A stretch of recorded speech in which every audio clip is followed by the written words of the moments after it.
Most fathers are good, loving parents. Jim Koehler was a trailblazing attorney who had helped to bring the fathers' rights movement into the family courts of California and the country. He became involved in 1980 when California passed the nation's first joint custody statute. Jim won custody of his own son, and the publicity caused other fathers to beat a path to his office door. Jim fondly remembers an event in 1981 when he was the only lawyer to attend a Texas meeting that would evolve into the National Congress for Fathers and Children. The manager of the hotel asked me to come to his office one afternoon and said he had a telegram. And would I accept it on behalf of the father's rights? And I said, sure, of course I'll accept it. Yeah, no problem. Well, this was from a Dr. Karen LeCrow, and she was the president of the National Organization for Women. And she said to us, in this thing, it said, welcome to the civil rights movement. We helped guys all over the country, fathers' rights, set up in their own towns. That's the first thing. Second thing, James Cook and I and some others took the concept of joint custody and we got it passed in 37 legislatures. So joint custody became the norm. Despite his success, Jim's relationship with the California State Bar was on shaky ground. He had already received a public reproval in 1976 before his involvement in the fathers' rights movement. A reproval is considered very light discipline, but his father's rights activity began to fuel a backlash. This movement, bringing fathers and their children back together, spread like the proverbial wildfire. But it came with a cost, and it was a hidden cost. And the cost was that there was an offshoot of the feminist movement. Now, it wasn't the original movement that we got that telegram from Dr. DeCrow. It wasn't the feminists who were genuinely interested in moving women's issues forward. It was a different group. It was saying about a woman needs a man like a fish needs a bicycle. And that culture seeped right into the state bar. I didn't realize it, really, at the time. But people began to warn me. And finally, my own lawyer had to go to the chief trial counsel in the early 90s and say, stop targeting Mr. Koehler. Take him off your radar screen, because the women prosecutors were actually taking my clients to lunch, trying to dummy up complaints. Jim was disciplined again in 1992. This time he received a 6-month actual suspension. One charge stated that he had failed to perform in a timely way for a client. Various of the men that I would send out on cases hadn't quite done their job right. And I was their supervisor. And there's a rule that says, well, if you're the supervisor, you're responsible for them. And a couple of these men had failed to do things. The irony is that one of those guys turned out to be later a family law commissioner.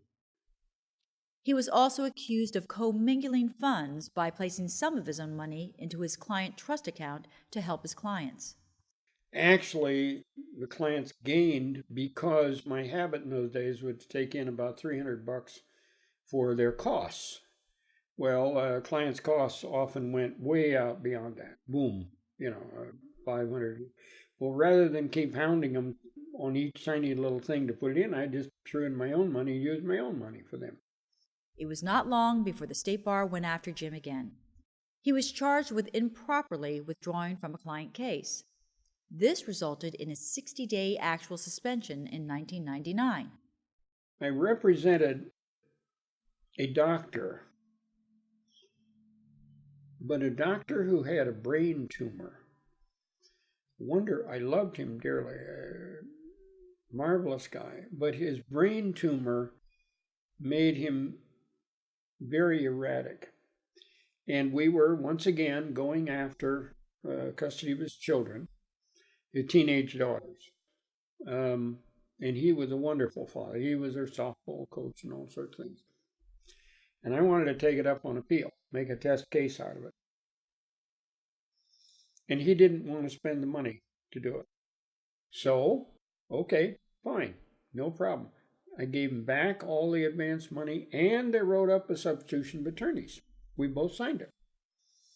Well, then I made a mistake. I entrusted him with the original to file, because we did it over a weekend. And instead of filing it, he threw it away. And then he went to court and said, well, where's Mr. Koehler? Mr. Kohler's not here. Oh, my goodness. During the 2-month suspension, Jim worked as a paralegal for another lawyer.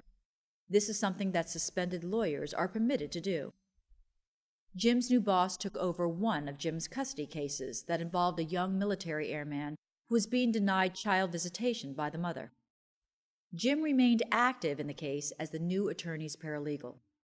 When Jim's suspension ended, he went back to being the young airman's attorney of record for several more years. When the case was all over, and I had won it for this guy, he and his mother didn't want to pay the bill, so I had to sue him. The client's wealthy mother had promised to pay her son's legal bill. And they had a lot of money, like $25 million. So they had his mother, he didn't, but his mother had millions.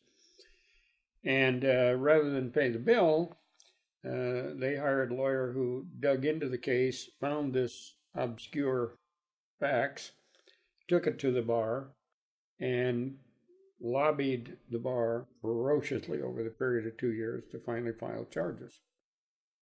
Jim and his disciplined defense lawyer spent 2 weeks in trial before Judge Richard Hahn. On August 10, 2009, Judge Hahn filed a decision stating that Jim had engaged in the unauthorized practice of law because of what Jim had written as a paralegal in one letter and a note. By the time of Judge Hahn's decision, nearly 10 years had passed since Jim had written those things. Judge Hahn recommended that Jim be disbarred, even though Jim's handling of the custody case had greatly improved the client's circumstances. During this 2 weeks that I spent with Richard Hahn, what lies behind my being nice, being kindly, liking him, frankly, is that, yes, he very much talked, found a complete understanding of how the clients had tried to manipulate this. Both my lawyer and I were totally shocked when this decision came out that really was a total disconnect from the evidence. In other words, it was as if the trial had never occurred. And this was just some kind of a cookie cutter decision that didn't really take into account the true facts of it.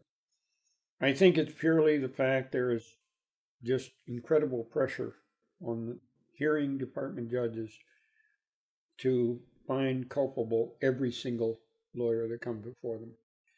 And I think you have to stand one step back and realize that this is not an elected judge. He's appointed. His salary is paid by the state bar, by the treasurer of the state bar. And he makes money for the state bar every culpable case that he finds. So I then filed for review. That was a very, very unpleasant experience because those 3 women review department judges open fired on me from the beginning in probably the most hostile way you can imagine. I mean, the general tenor was, how dare you appeal this because you're guilty and all that's left is the hanging. On September 17, 2010, the review department upheld Judge Hahn's recommendation. The California Supreme Court would not grant review and ordered Jim's disbarment. To most observers, Jim's letter and note seemed trivial, especially since Jim was working under the supervision of an attorney. But the unlicensed practice of law, known as UPL, is considered by the bar to be moral turpitude. Judge Hahn and the review department also invoked Standard 1.7, the 3 strikes rule. It did not matter that all of Jim's strikes had been mild and were spread out over a long and distinguished career.